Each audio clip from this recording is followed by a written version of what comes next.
Eu estava pensando sobre a história da humanidade, quando começa ali em Gênesis, contando para a gente a ideia de como as coisas funcionam. Eu gostaria de propor essa leitura com uma ideia que talvez seja diferente do que costumamos receber. Quando geralmente lemos, ouvimos a história de Gênesis, temos um pensamento de que essa história aconteceu há alguns milhares de anos atrás, e hoje vivemos a consequência disso. Mas eu gostaria de te propor que, à medida que eu fosse lendo, você pensasse que essa história acontece todos os dias, em cada um de nós. Porque Adão, Eva, representam a humanidade. E nós somos essa humanidade. Vivemos em tempos diferentes da história, mas a história se repete com pessoas como se fossem atores.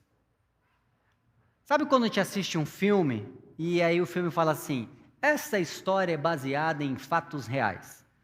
Aí a gente gostaria de ir lá para saber, não sei você, mas os mais curiosos depois da história vão lá pesquisar o autor, a pessoa que viveu aquela história.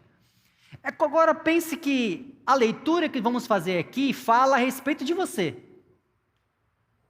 Quando eu ler Adão, Eva, pense em você.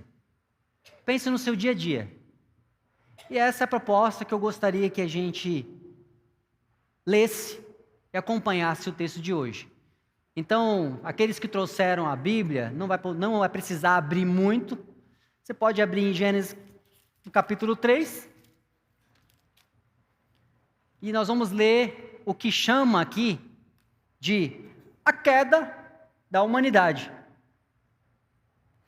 Em Gênesis capítulo 3, nós vamos ler alguns versículos. E eu gostaria de adiantar algumas coisas para que a gente ganhasse tempo. Se a gente ler ali do início do versículo 1 até o versículo 5, você vai ver uma narrativa entre a mulher e a serpente. Pense serpente como os pensamentos e de repente os desejos que vão entrando e adentrando dentro da nossa cabeça durante o nosso dia. Primeiro, Eva, no texto bíblico, começa uma conversa com a serpente sobre o fruto que chamamos de fruto proibido. Deus falou: não coma deste fruto, porque no dia que comerdes desse fruto, vocês vão morrer. Coma de tudo que tem no jardim. Deus falando para o homem, para a mulher: comam de tudo, menos daquela árvore.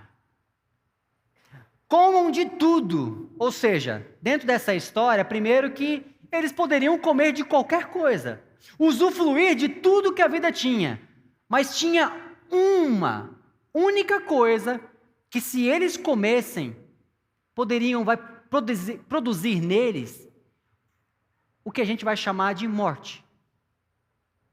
Então, no versículo 6, vendo a mulher que aquela árvore era boa para se comer,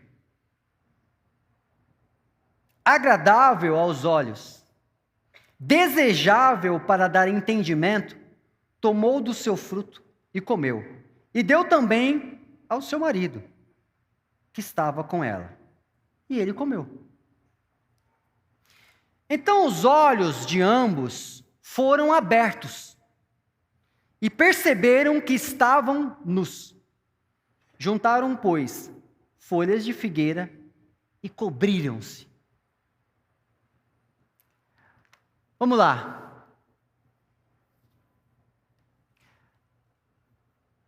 A mulher viu que aquele fruto era muito bom. Parecia ser muito bom para comer, agradável aos olhos, desejável. Então comeu e deu para o homem. Ambos comeram. A realidade é que todos nós, como saímos para a vida quando acordamos, temos que lidar com árvores como esta espalhadas por aí. Decisões que tomamos diariamente, que podem ser agradável aos olhos, desejável ao coração, parece ser bom para comer. São decisões que são colocados à nossa frente, em que vamos ter a opção de comer ou não, decidir por isso ou não.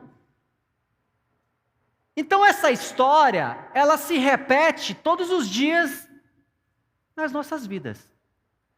Porque não aconteceu algo lá e pronto, a partir de agora ninguém mais decide. Pelo contrário. Você vai decidir coisas amanhã. E coisas que vão ter impactos que vão mudar a sua vida completamente.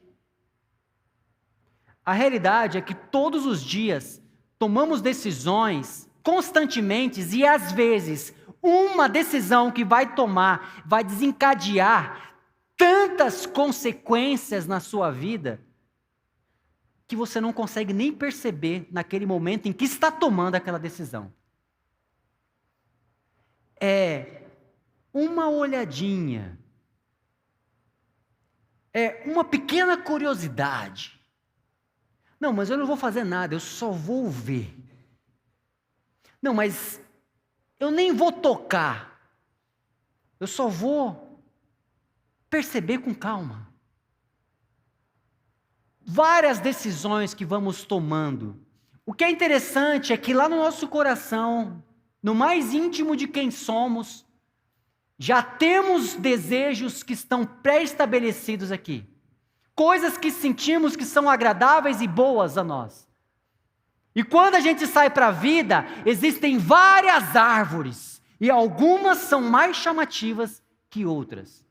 É como se tivéssemos em um jardim, cheio de árvores, com vários frutos, e pudéssemos comer de todos, mas uma árvore, outra árvore que está ali, essas podem produzir na vida da gente grandes e sérios problemas. Afinal de contas, se soubéssemos que daria o problema que deu quando comeu de tal fruto, ou quando fosse comer do outro fruto, nem comeríamos. Mas a curiosidade humana faz a gente inclinar. É o não coma deste fruto. Aí chega-se perto, olha e fala: bonito, né? Não estou comendo, eu só estou observando. Passa-se um outro dia e fala: nossa, mas parece ser gostoso esse fruto. Passa-se outro dia e vai lá e fala: nossa, mas hoje parece que está mais bonito. E começa a se produzir um desejo no coração, inconsciente, até que um dia olha-se e constata-se que comeu do fruto.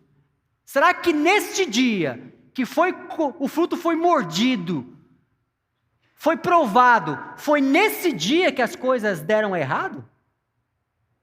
E todos os outros em que olhamos e olhamos e olhamos, como Jesus disse, se vocês acham que o adultério começa quando você vai lá e consome o ato, quero dizer para você uma coisa: vocês, ao olhar para a mulher do próximo e cobiçá-la, já erraram.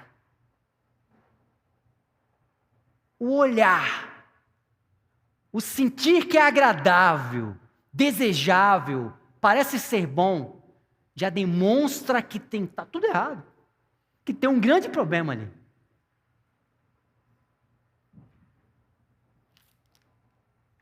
Assim que eles comeram do fruto, Versículo 7, vou ler novamente. Então os olhos de ambos foram abertos e perceberam que estavam nus. Juntaram, pois, folhas de figueira e cobriram-se. No momento em que eles comeram do fruto, os olhos foram abertos e perceberam que estavam nus. A grande realidade é que quando ambos comeram do fruto, caíram em si sobre a maneira e o que são, o que realmente eles perceberam a sua fragilidade, enquanto agora pessoas que tomaram uma decisão que não deveriam tomar e perceberam que não têm condições e capacidade de lidar com aquilo que decidiu.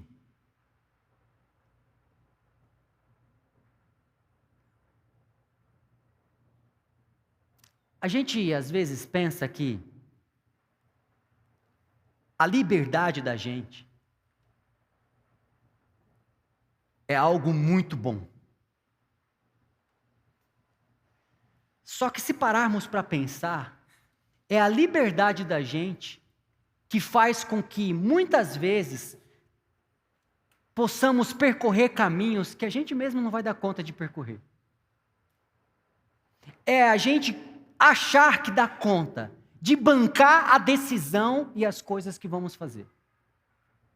Afinal de contas, se soubéssemos as consequências de cada uma das decisões, tenho certeza que muitos não decidiriam. Se passasse rapidamente um vídeo, vai acontecer tudo isso. Pelo amor de Deus, não vou decidir isso não. A gente faria isso.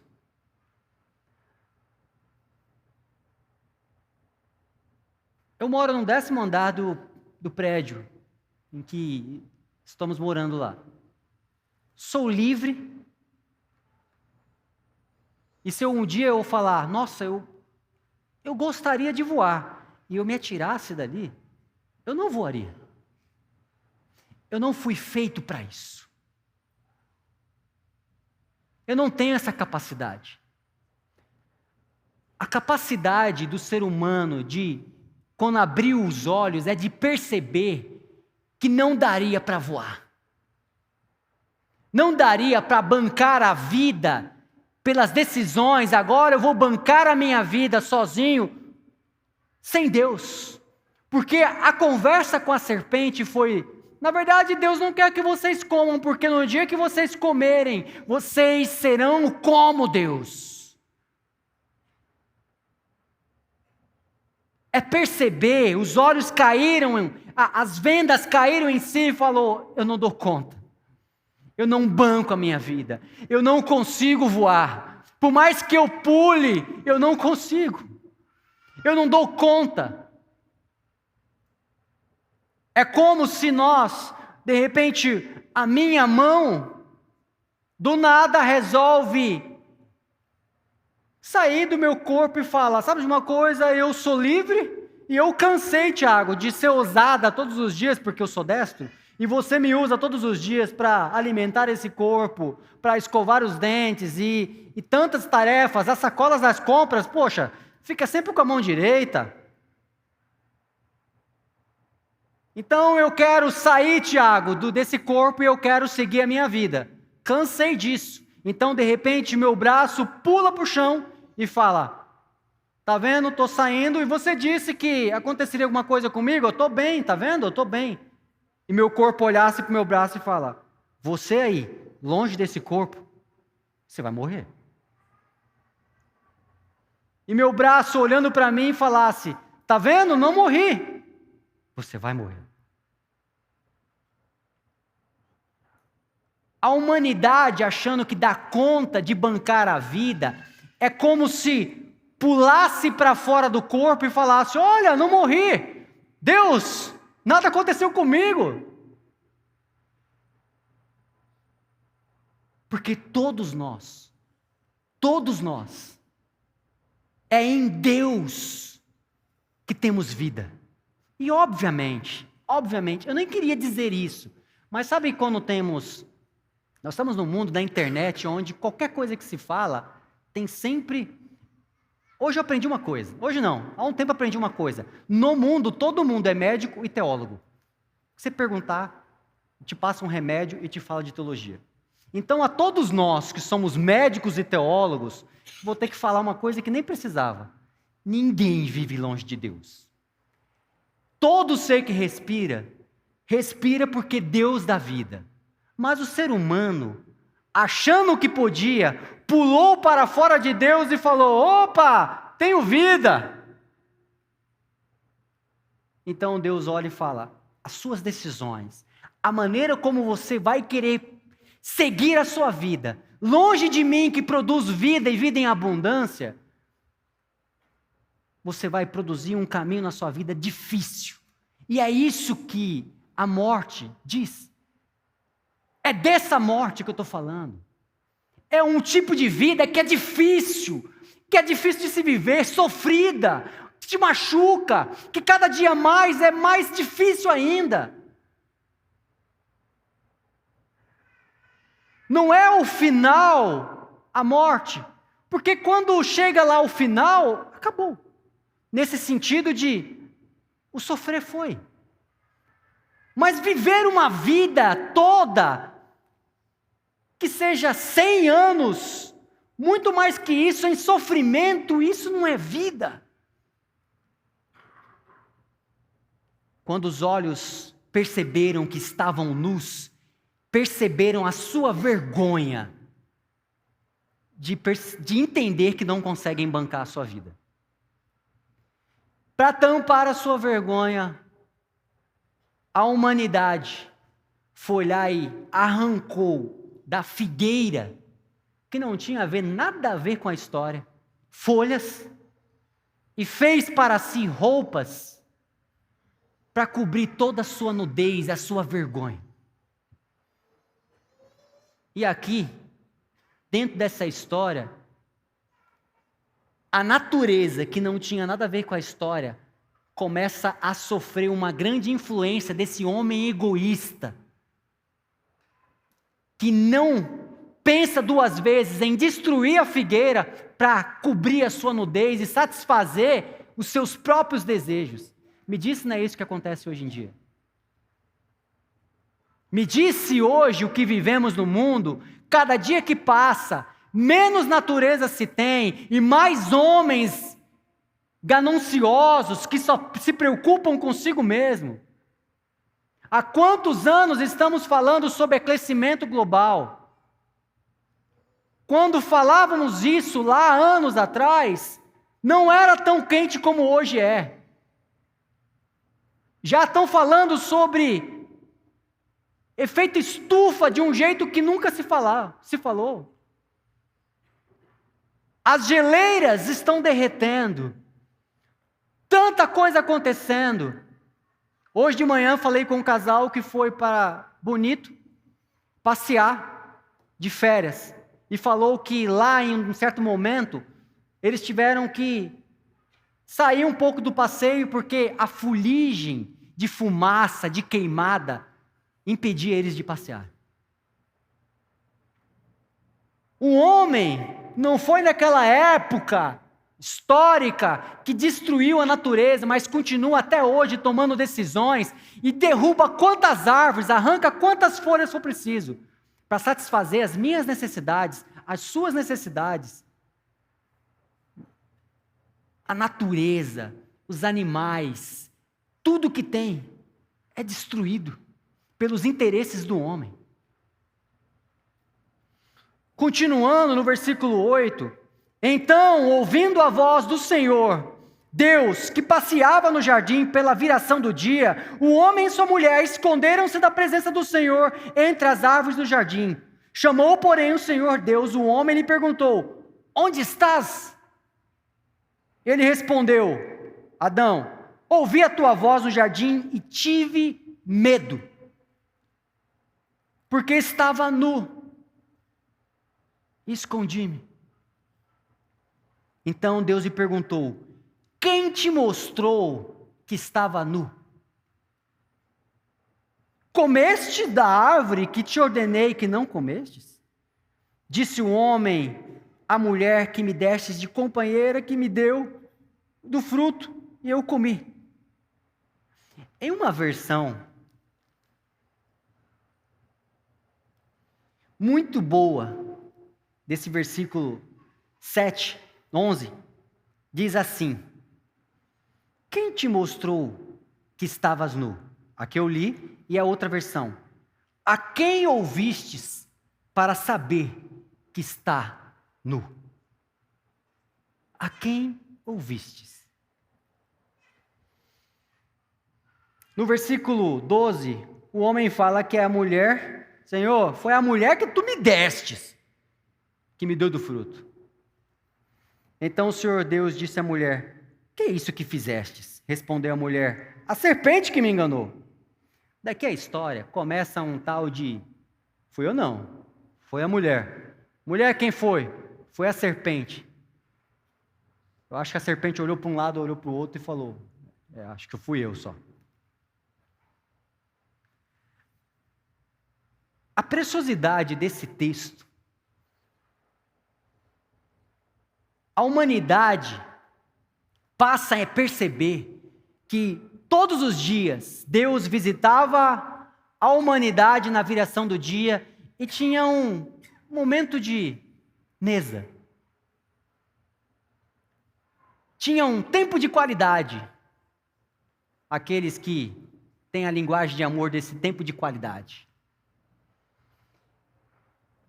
Só que naquele dia, Adão e Eva não estavam lá.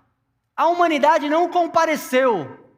Então Deus te pergunta, Deus o onisciente, sabendo de todas as coisas, pergunta: Adão, Eva, a humanidade, aonde é que vocês estão?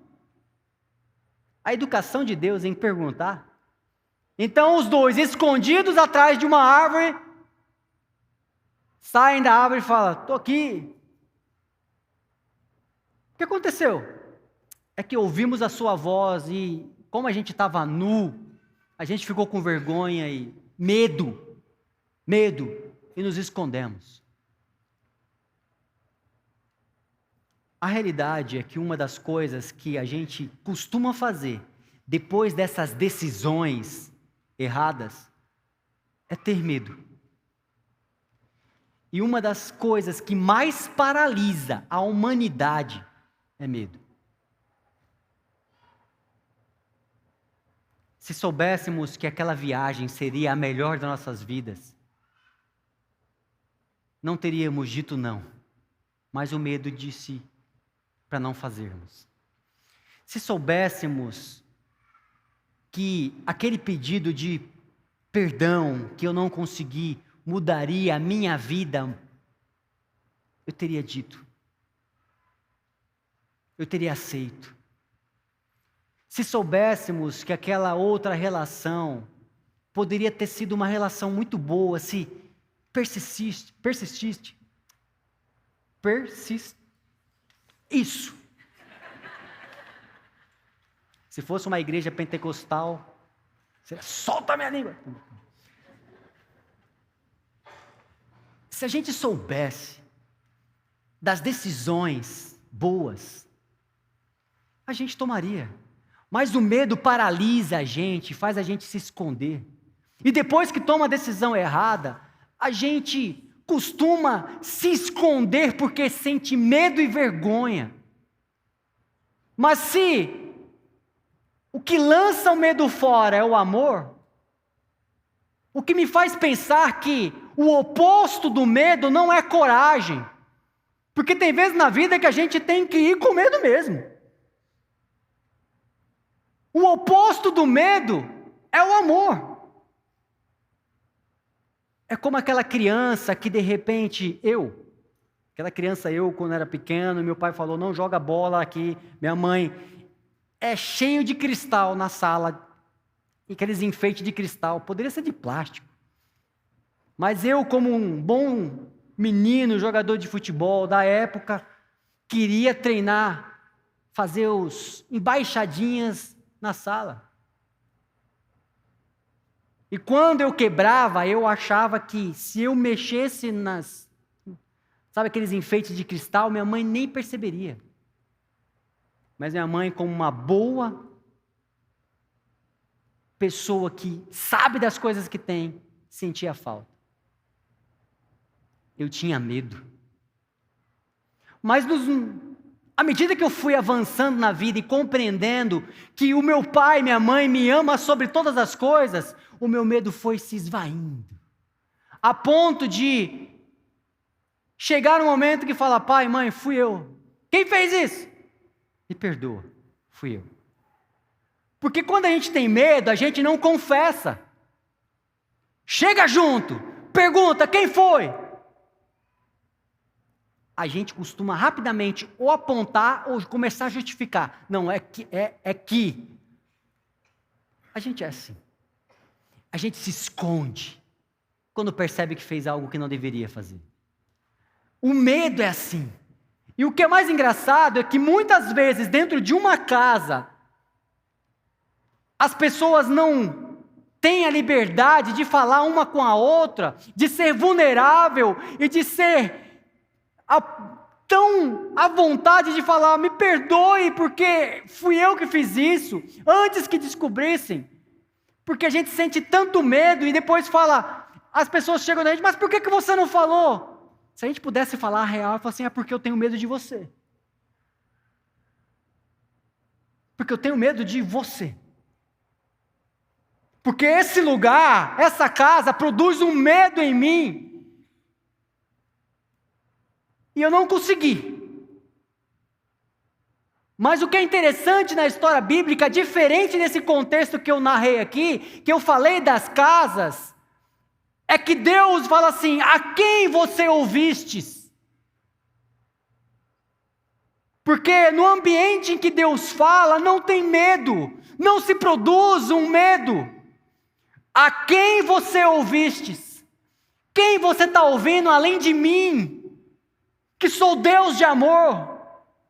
Você ouviu alguém que não fui eu.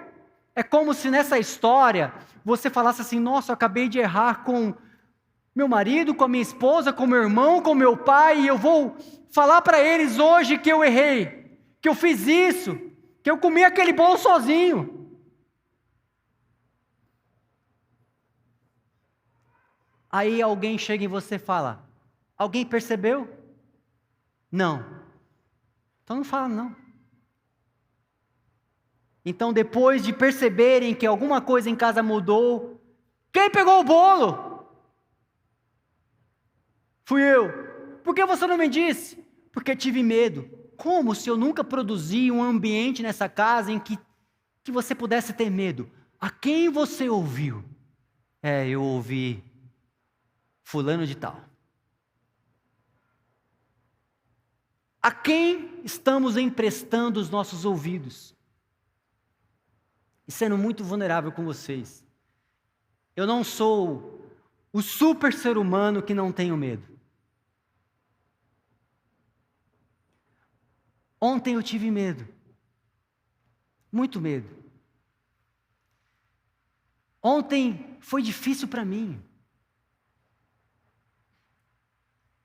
E eu fui percebendo em mim que eu ouvia vozes, pensamentos, que não são pensamentos que produzem vida, pelo contrário.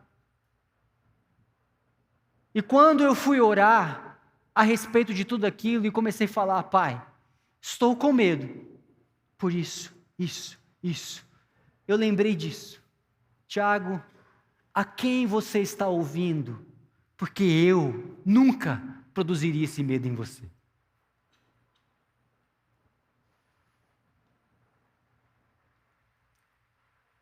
A folha da figueira, nesse texto, representa a justiça própria que cada um de nós temos, consciente ou inconscientemente, a ponto de querer resolver o nosso problema. Não, pode deixar que eu resolva o meu problema. Pode deixar que eu banco, olha aqui, ó. Eu arranquei essas folhas, fiz vestes para mim, cobri a minha nudez, mas a folha de figueira, como uma folha qualquer, fora da figueira, apodrece, murcha, seca, cai.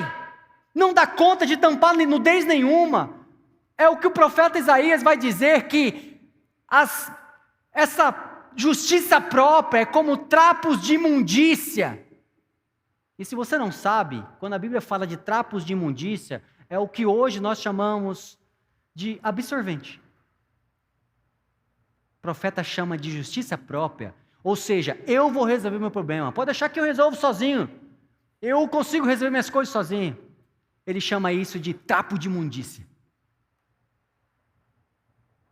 A gente querer resolver nossas coisas sozinho, achando que a gente é capaz de lidar com tudo sozinho. Ninguém precisa me ajudar, eu não preciso de nada, eu fiz, eu resolvo. Pode deixar, é como se colocássemos folha de figueira achando que isso vai durar para sempre.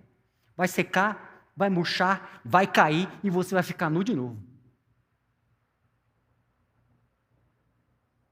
O próprio Deus, no versículo 20, chamou o homem e a sua mulher, porque era a mãe de todos os seres viventes. Fez o Senhor Deus vestimentas de pele para Adão e sua mulher, e os vestiu.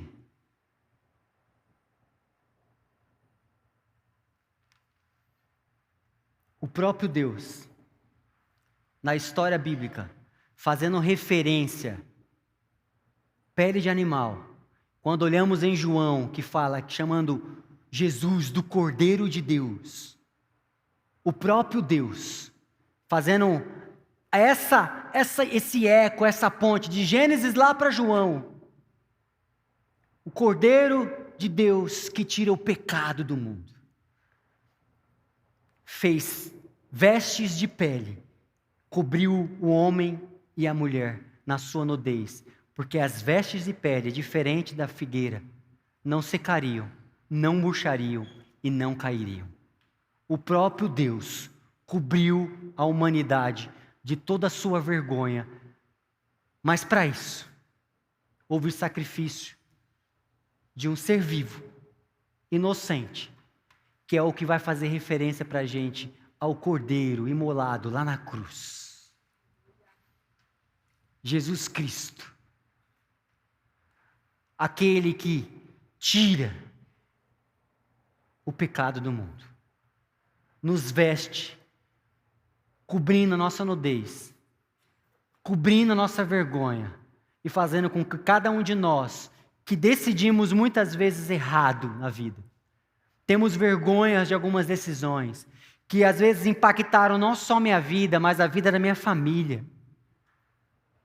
Eu quero te dizer que sinta-se vestido pelo Cordeiro de Deus.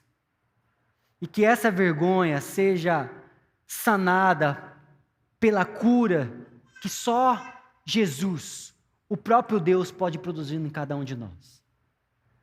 E eu quero te dizer uma coisa: não ache que você consegue bancar a sua vida, os seus problemas sozinhos. Se a gente conseguisse fazer isso, só existia um ser humano na vida e ninguém precisaria de ninguém. Ou então, faz o seguinte, só vive um em cada lugar do mundo. Ninguém, sabe, a gente nem precisa se conhecer. Hoje de manhã, inclusive, eu falei, a gente é tão injusto. Porque quando eu nasci, quando você nasceu, alguém limpou nossa sujeira. Numa época em que só fazíamos sujeira e chorava. Cuidou da gente. A gente aprendeu a andar e falar por imitação. Alguém nos ensinou. De alguma forma. Alguém limpou a gente. Depois que a gente cresce, a gente acha que a gente pode bancar a vida sozinho. Acha que não precisa de mais ninguém. Mas não é bom que o homem esteja só neste mundo. A gente só passa a ser gente por causa do outro. Por isso, um dos mandamentos de Jesus, um deles, ame o próximo como eu vos amei. Que a gente entenda que, se a gente não olhar o outro com compaixão, amor, entendendo que todos nós fomos vestidos por Deus, a gente se torna bicho, se torna qualquer coisa menos ser humano. Que as nossas vestes hoje sejam trocadas pelas que Deus nos deu. Que os nossos medos possam ir embora. E que a gente produza no mundo um lugar onde medo é combatido com amor. Se algum dia alguém falar para você, estou com medo de você, pergunte, como eu posso te amar mais? Como eu posso fazer com que você se sinta mais amado? Ou se alguém falar para você, eu não consegui te falar, por que você não me disse? Ao invés de perguntar isso, fale, como é que eu posso produzir um ambiente nessa casa que você se sinta à vontade?